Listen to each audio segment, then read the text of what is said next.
Assalamualaikum, halo adik-adik, ketemu lagi dengan kakak di channel Kimatika. Di video kali ini, kita akan belajar materi kimia kelas 12, yaitu tentang sel elektrokimia.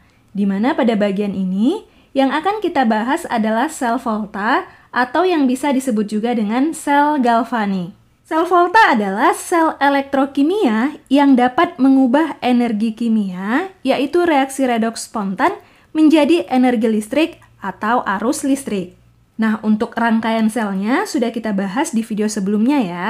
Kali ini kita akan membahas hal-hal penting mengenai sel Volta atau hal-hal yang sering ditanyakan pada soal-soal mengenai sel Volta. Tetapi sebelum itu, kita akan terlebih dahulu membahas apa yang dimaksud dengan potensial reduksi. Potensial reduksi atau dikenal pula sebagai potensial redoks yang dilambangkan dengan huruf E besar adalah kecenderungan suatu logam atau spesies lain untuk memperoleh elektron atau mengalami reduksi. Potensial reduksi yang diukur pada keadaan standar yaitu pada suhu 25 derajat Celcius, konsentrasi ion-ion 1 molar dan pada tekanan 1 atm disebut juga dengan potensial reduksi standar yang dilambangkan dengan E0.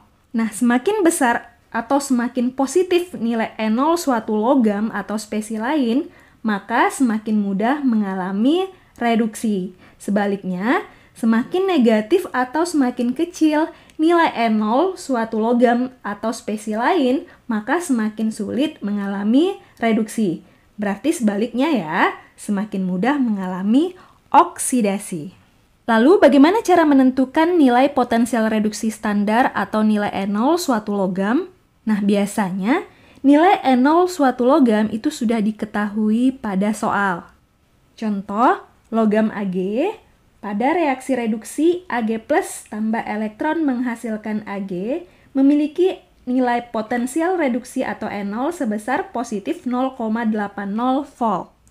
Kemudian contoh lain, misal logam Mg memiliki reaksi reduksi Mg2 plus tambah 2 elektron menghasilkan Mg, memiliki potensial reduksi standar atau E0 sebesar negatif 2,37 volt.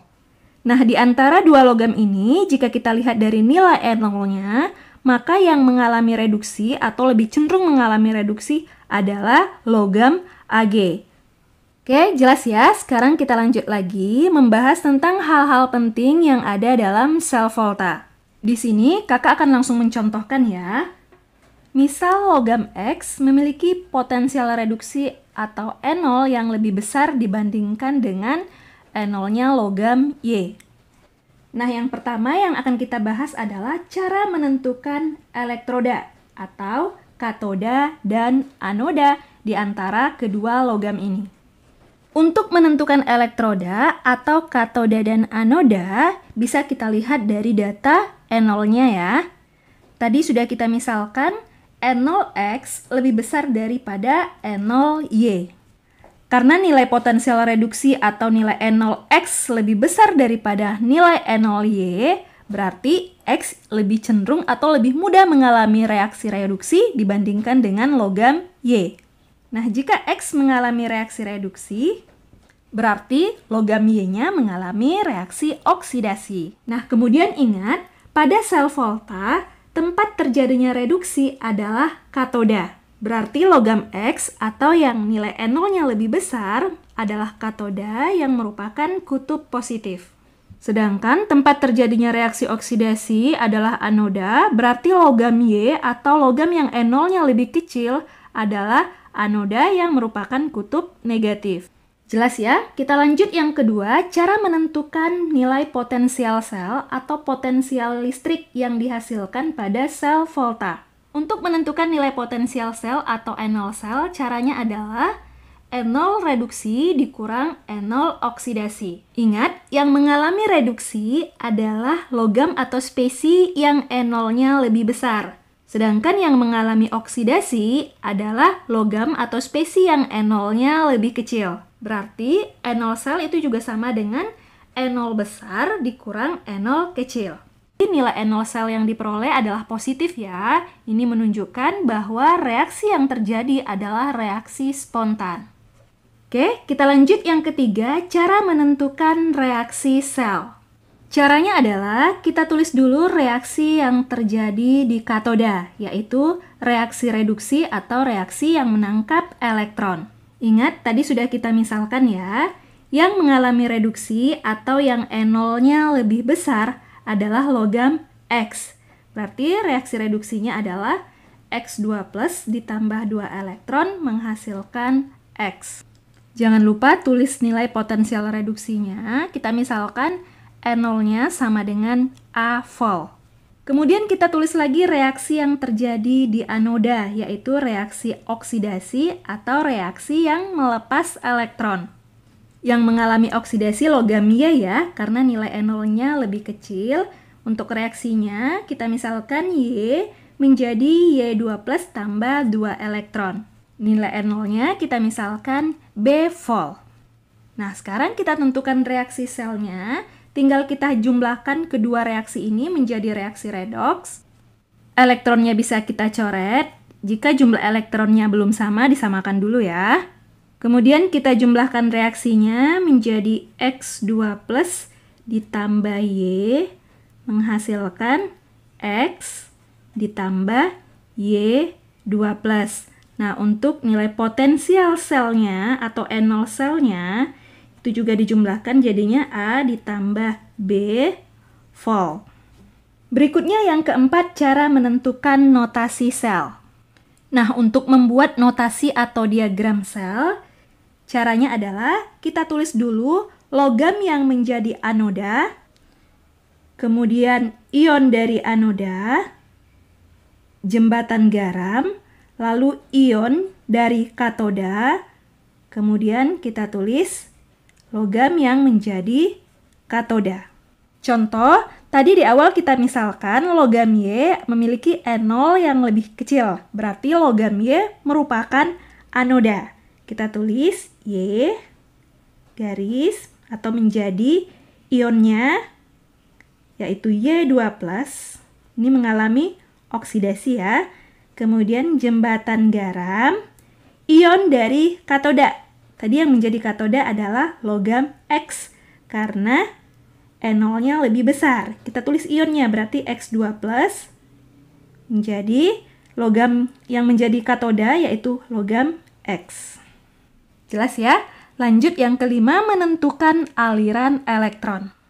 Aliran elektron pada sel volta mengalir dari anoda kutub negatif ke katoda atau kutub positif.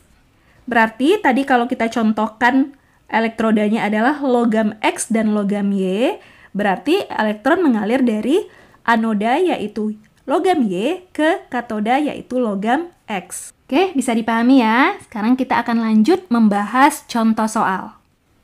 Diketahui potensial reduksi perak dan tembaga sebagai berikut. Untuk perak, potensial reduksi atau E0-nya adalah positif 0,80 volt. Untuk tembaga atau Cu, potensial reduksi atau E0-nya adalah positif 0,34 volt. Tentukan 1 katoda, 2 anoda, 3 potensial sel, 4 reaksi sel, 5 notasi atau diagram sel, dan 6 aliran elektron.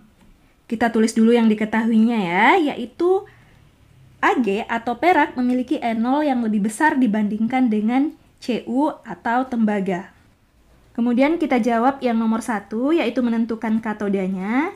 Ingat, katoda adalah logam yang memiliki E0 yang lebih besar. Berarti logam Ag. Kemudian soal yang kedua, menentukan anoda. Berarti sebaliknya ya, yang menjadi anoda adalah logam yang E0-nya lebih kecil. Berarti logam Cu. Lanjut yang ketiga, kita akan menentukan potensial sel atau nilai E0 selnya. Ingat, untuk mencari nilai E0 sel yaitu sama dengan E0 reduksi dikurang E0 oksidasi. Atau E0 besar dikurang E0 kecil. Nah, yang memiliki E0 besar adalah si Ag, yaitu positif 0,80.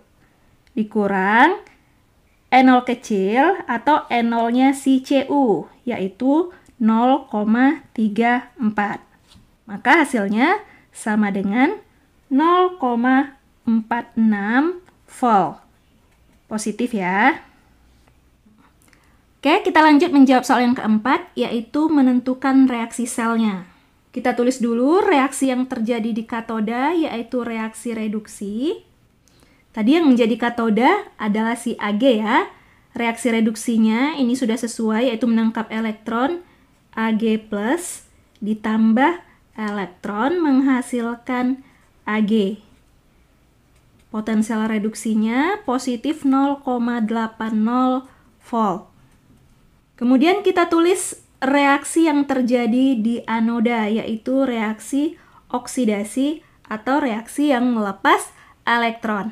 Nah, di sini reaksi yang diketahui reduksi menangkap elektron berarti harus kita balik. Jadinya Cu menjadi Cu2+ ditambah 2 elektron. Karena reaksinya kita balik, maka nilai E0-nya jadinya dibalik juga, jadi negatif 0,34 volt. Kemudian untuk mendapatkan reaksi selnya, berarti kedua reaksi ini kita jumlahkan.